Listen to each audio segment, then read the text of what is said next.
Death, the destroyer of worlds. Our obsession with death and what happens after goes back farther than written history. The human race knows one thing for sure: it will die. This knowledge has brought about many different aspects of death, from a hooded skeleton with the ability to separate your soul from your body, to a half-goddess, half-giantess ruler of the underworld. We as a species have created a variety of beings and deities that cover this aspect of our life. Because everyone knows we can only count on two things in this life: death and taxes. When we speak of death, what does it bring to mind for you? Do you think of a lovely afterlife spent with family and friends? Do you think maybe we come back reincarnated for some final purpose? Or do you believe in the darkness, the void, nothing after? Let us know what you think about this dark topic. Today, though, we dive into the many faces of death. These avatars of our fear are worshipped by some and terrifying to others. Make sure to subscribe if you find these topics fascinating. We really do appreciate it. And be sure to watch to the end, where we will have a question for you all that we are dying to know the answer to. The first of the faces of death we come across on this journey may be one of the most iconic. As a universal symbol of death, its image has been adapted in various forms of media, including literature, film, and even comic books. Despite his grim job, he serves an important role in our understanding and acceptance of mortality. The Grim Reaper, a fascinating figure often seen as a personification of death itself. Its origins can be traced back to the medieval Europe in the 14th century during the devastating Black Death. As the world grappled with widespread mortality, the concept of a skeletal figure wielding a scythe emerged. The Reaper symbolized the inevitability of mortality and the collective fear surrounding the plague. This iconic representation endured through history, becoming a cultural symbol associated with the end of life. The Grim Reaper is typically depicted as a skeletal figure shrouded in a long black cloak with his face hidden beneath a deep hood. The cloak is often loose and tattered, creating an eerie image as bits of black flutter in the wind as the Reaper moves.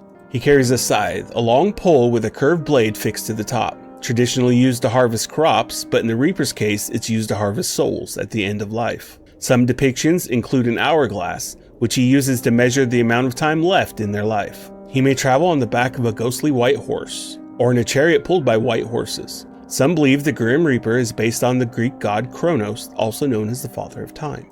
Despite his chilling appearance, the Grim Reaper is not as evil as he looks. His primary role is to collect souls when they reach the end of their time on Earth, and he's extremely diligent about getting his work done.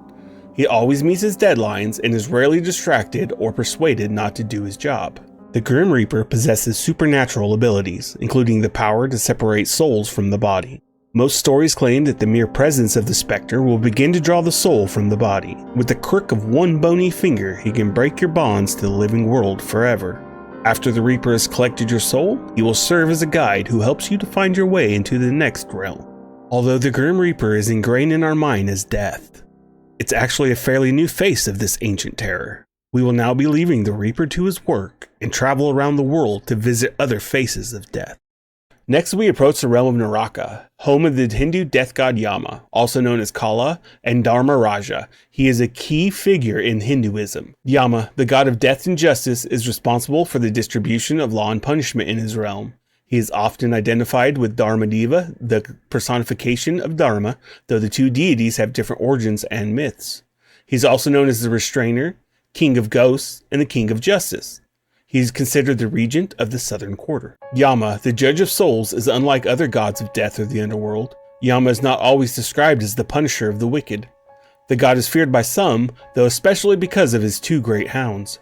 When souls arrive in Yama's palace, they are first met by Yama's porter, and then two attendants usher them to the audience with the great god. First, their worldly deeds are read out by Yama's scribe, who consults a massive register. Based on this evidence, Yama sits on his throne of judgment and considers the three options he has at his disposal. The first and best is to be given immortality by drinking soma and sent to live forevermore with the wise and saintly who Yama is king. Here, the good will enjoy eternal happiness and shine as stars in the celestial heavens. The second option is to be sent back into the world and reborn in order to, as it were, have another go at leading a good life, although not necessarily as a human. The third and worst option is to be sent down into the 21 levels of hell. The lower the level, the worse the punishment. Yama's depiction and role vary across different cultures and religions, including Iranian mythology, traditional Chinese and Japanese mythology, and elements of Buddhism. Yama, the Hindu god of death and justice, first appeared in the Vedas in ancient collections of hymns, poems, and philosophical writings from 1500 to 1200 BCE, making Yama one of the oldest faces of death. With respect, we will retreat from King Yama's domain, leaving him and his kingdom, our curiosity sated for now. Making our way through the world of myth and legend, next we come across Hades, one of the three greater gods of Greek mythology. Hades is known as the god of the dead and king of the underworld, with which his name has become synonymous. He was the eldest son of Kronos and Rhea, although this also made him the last son to be regurgitated by his father. In his kingdom, he ruled with his queen Persephone, over the infernal powers and over the dead in what was often called the House of Hades, or simply Hades. He was aided by his three-headed dog, Cerberus. Though Hades supervised the trial and the punishment of the wicked after death, he was not normally one of the judges of the underworld, nor did he personally torture the guilty. This was a task assigned to the Furies. Hades is depicted as stern and pitiless, unmoved by prayer or sacrifice like death itself. Forbidding and aloof, he never quite emerges as a distinct personality from the shadowy darkness of his realm. Hades is the coldest side of death. Uncaring, he rules his lands of the dead and suffering. The earliest records of Hades appears in the Homeric epics, the Iliad and the Odyssey, around the 8th century BCE. Back into the world of myths and legends we go, searching the world for the meaning of our life and our death. Most of us hope there will be an afterlife, I would imagine. All the myths and legends we cover today show this theme. Throughout time, we as a species have always wanted more after this world, fearing the nothingness that would come after this life. So do we create gods and creatures to ease our mind, or are these beings really there and not made up by our own fear? Now we come across Enku, a fascinating figure in Breton, Cornish, and Welsh folklore. Enku, known as the Servant of Death. He is often depicted as a man or a skeleton wearing a black robe and a large hat that conceals his face. On occasion, he appears simply as a shadow. He wields a scythe and is said to sit atop a cart to collect the dead. According to one legend, Enku was the first child of Adam and Eve. Other versions depict Enku as the first dead person of the year, though he's always depicted as a male adult, charged with collecting other souls before he can go to the afterlife. In an alternate origin, he was a cruel prince who met Death during a hunting trip and challenged him to see who could kill a black stag first. Death won the contest, and the prince was cursed to roam the earth as a ghoul for all eternity. Every parish in Brittany is said to have its own Anku. In Breton tradition, the squealing of railway wheels outside one's home is supposed to be the wheelbarrow of Anku. Similarly, the cry of an owl is referred to as the death bird. The Anku is also found on the baptismal fount at La Martre, where he is shown holding a human head. This spectral figure that personifies death in Breton mythology, it was first recorded in 1890 by the Breton poet and folklorist Anatole Lebras. However, the Anku's legend is much older and has been passed down orally for generations. So finding the exact date on when Anku lore became to be is a bit hard. If anybody knows, please let us know. Now, we may never have the records to tell us who came first, Anku or the Grim Reaper, but if I were to take a guess, I would say it's our friend the Reaper. Anku borrows heavily from the Reaper in many aspects, but that is a very common theme we see across these legends. Could that be by design? Could there be a being called Death who seeds these thoughts into our societies? What do you think? Next up on our mythological voyage, none other than Guiltin, the goddess of death in Lithuanian mythology. She is often depicted as an old, ugly woman with a long blue nose and a deadly poisonous tongue. In some tales, she's described as the sister of the goddess of birth, Yama. Guiltin is often associated with disease and plague. It is said she would touch her victims with her icy hands, instantly killing them. Despite her fearsome reputation, she is often sometimes seen as a necessary part of the life cycle, bringing relief to those who are suffering. The goddess, portrayed as a tall, skinny woman with blue skin, white hair, eyelashes, and eyebrows. She has long, thin arms, a long, poisonous tongue which she uses to kill people. Guiltin covers her eerie appearance with a white cloak and collects her poison from corpses. During the daytime, she sometimes turns into an ordinary old woman. Her main duty is to watch people and kill them when their time comes. As the folklore goes, there are many signs one can use to tell of Guiltin's coming and warn the people of someone's death. If people notice a cuckoo, Guiltin's sister bird, flying around, or a white dog running from a cemetery, it could be that Guiltin is near. Cracking doors, ceilings, and walls are said to be signs of her looking in on you. But Guiltin does not work alone. She has her helpers, the goddesses of plagues. They're said to wear all white and ride horses, and spread plague to various towns, and are pictured as beastly women.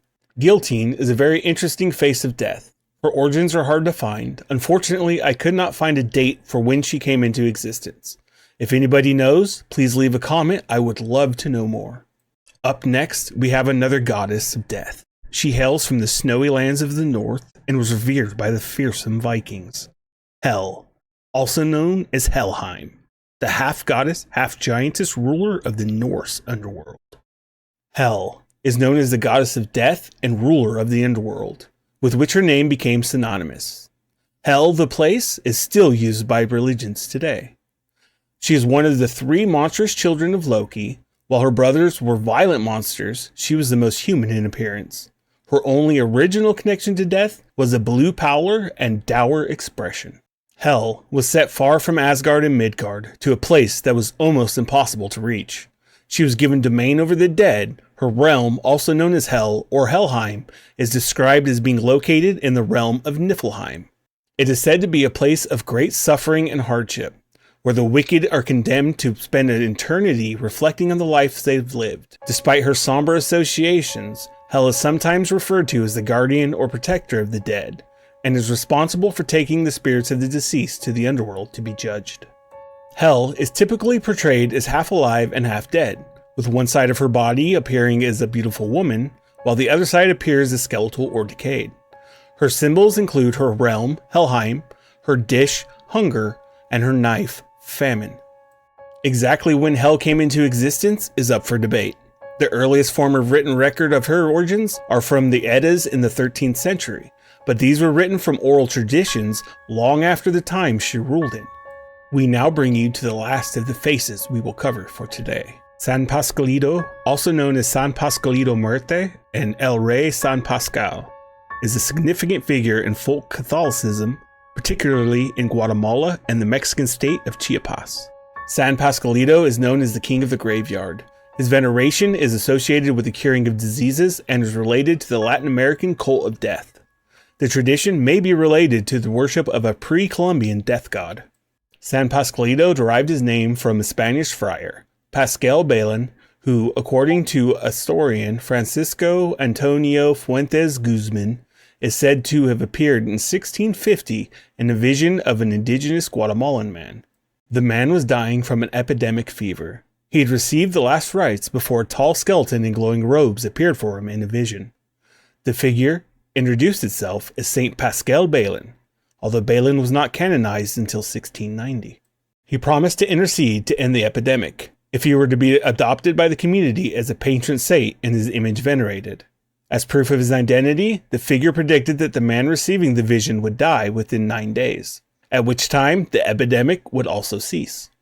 When the man died within the predicted time frame and the epidemic ended, word of the vision spread, and the image of San Pascalito became popular despite the formal prohibition by the Spanish Inquisition. A chapel in Guatemala is dedicated to the veneration of El Rey San Pascal. Devotees leave thank you notes, offer capes, or burn candles. A festival is celebrated annually on May 17th, the feast day of St. Pascal Bailon.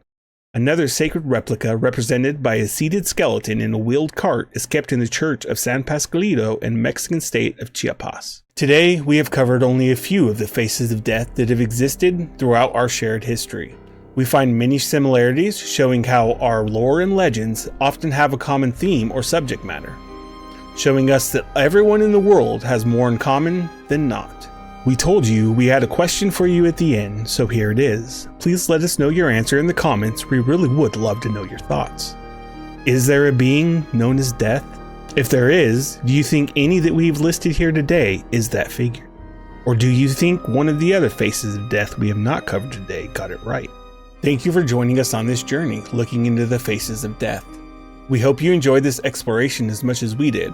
We hope it sparked your curiosity, ignited your imagination, and left you with a sense of wonder and awe.